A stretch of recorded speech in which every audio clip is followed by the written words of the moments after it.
Search teams fanned out. Local police, volunteers, firefighters, dogs. They combed the streets, the fields, the riverbanks that ran along the edge of town. Within hours, the search had grown into something much bigger than a routine missing child response. This was becoming a full mobilization, with hundreds of people out in the November cold, calling Yara's name into empty fields. And then the dogs did something nobody expected. Instead of tracking Yara's scent toward her house, the direction she should have walked, the search dogs pulled investigators the opposite way, toward a town called Mapello, more than 3 miles off her route home. It didn't make sense. Not on foot, and not in the time available.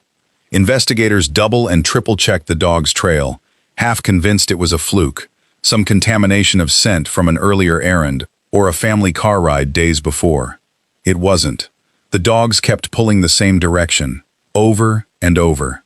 Then investigators pulled her cell phone records, and the picture got even stranger. At 6:49 p.m., 5 minutes after her last text, Yara's phone connected to a cell tower in Mapello, 3 miles from where she should have been walking, in 5 minutes.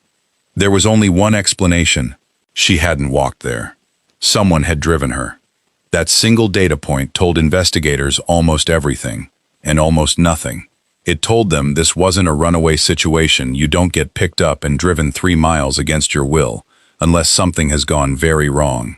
And in her last text, Yara had made plans to see a friend the next day. Kids planning a hangout tomorrow don't usually run away tonight, but the phone data couldn't tell them who was driving, or why, or where Yara was now. So Rogeri did something almost unheard of. She requested the cell phone records of every single device that had pinged a tower in Mapello that evening. Every phone, every person.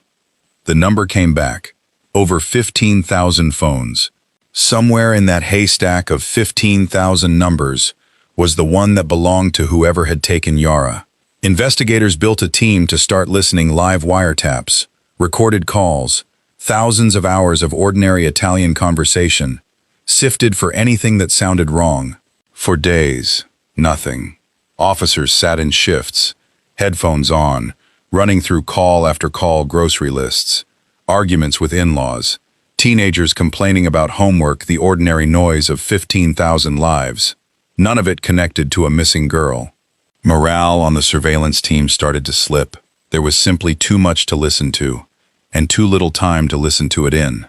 And then, in late November, one recording stopped an officer cold. A man's voice, caught on tape, saying words that sounded like a confession to God. Within hours,